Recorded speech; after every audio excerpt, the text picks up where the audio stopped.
everybody. This is Rick. Welcome to another edition of Hey Pastor, Have You Seen This? A production of Allen Creek Community Church, where we just take some content on the internet that's been making the rounds, something that's interesting, something that relates to God, the Bible, religion, philosophy, and you get our take on that, a Christian worldview, pastoral take on something that's making the rounds. So this will be a cold read for me. I haven't seen this before, but I'm sure what will ensue is a very hot take will come from my cold take. So by the way, if you have something that you want us to comment on, send it to social@ac3.org, and we'd be happy to comment on it, and maybe that'll make it into, Hey Pastor, have you seen this? And also feel free to comment below and give us your take on what I'm about to see. Let's watch.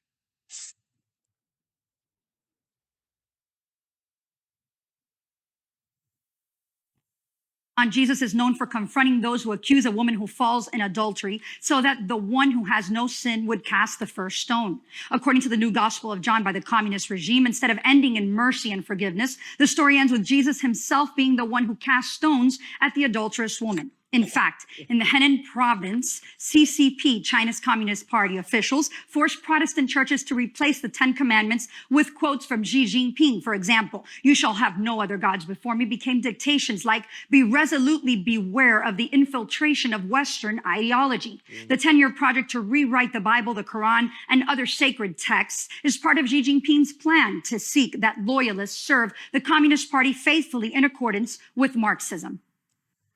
The Communist Party of China writes a new version of the Bible. Wow. So I don't know if this is true. I don't have a really strong reason to disbelieve it. So let's talk about this. The Chinese Communist Party rewrites the Bible. This reminds me of something that's happening right now. I can't remember who was telling me that ChatGPT was going to rewrite the Bible and going to edit it out, and so we get a good one. Like we finally get a good Bible instead of the one that we have. Boy, long tradition of this, by the way, and it doesn't just happen in the modern era. So, as probably many of you know, Thomas Jefferson rewrote the Bible, which is to say, he edited it. So he didn't really. I don't think he inserted anything. What he did was he cut out everything that was supernatural. As a deist, he did not believe. He believed in God, but he didn't believe that God intervened in the world at all. Believed kind of in a clockmaker God. So anyhow, he cut out everything that was supernatural because he knew better than those people, and he just assumed that anything the supernatural was false, and anything of value was something that had all of that scrubbed from the record. So depending on your worldview perspective, you feel like the Bible needs to be corrected, and they're not the only ones. There's all sorts of folks, maybe including here the Communist Party. So. What's fascinating is the need to keep the Bible. See, this is what I find fascinating about also attempts to rewrite Jesus, right? So here the question is, why rewrite Jesus? If you just want to throw him under the bus, you want to say, well, the thing that he said here about adultery, that's really dumb. And the thing he said about marriage, that's super narrow. And the thing that he said about hell, that's super judgmental. So we're just going to scrub that, but we're going to keep Jesus. It seems to me like we're beholden to be if we're going to be intellectually honest, to take Jesus at his word, at face value, as the best historical records bring him to us, and that's simply what the New Testament is. It is the best record of Jesus' life and teachings that we have. Or so either take that or leave it. And then if we leave it, then let's just leave it. And just what that tells me is that the word Bible and the name Jesus still has fantastic cultural cachet and power. And because it has so much power, we want to co-opt that name, and we want to co-opt that book for our purpose. And in this case, it would be the purpose of the Communist Party to bring its citizenry in line with party doctrine and ideology.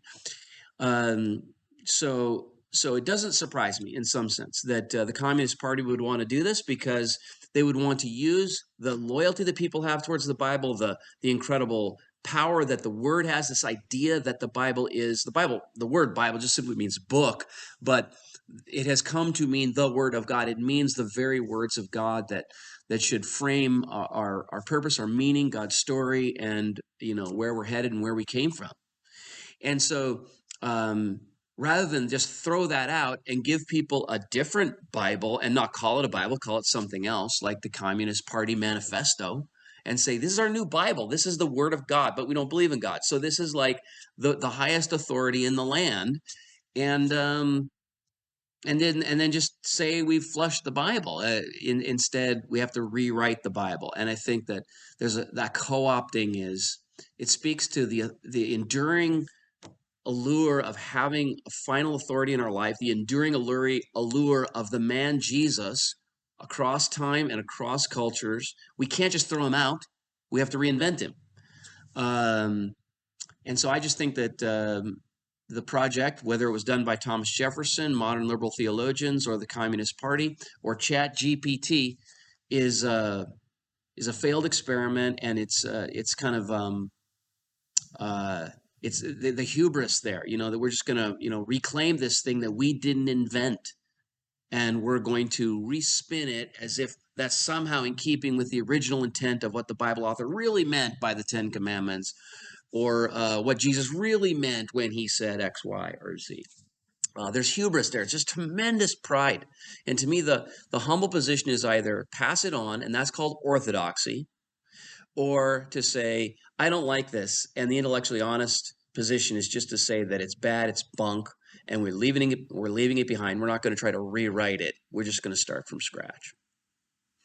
So there you go. That's my take on the Communist Party rewriting the Bible. And if you got something else you'd like us to comment on, send it to social@ac3.org, and you'll maybe find it here on Hey Pastor, have you seen this? Until next time.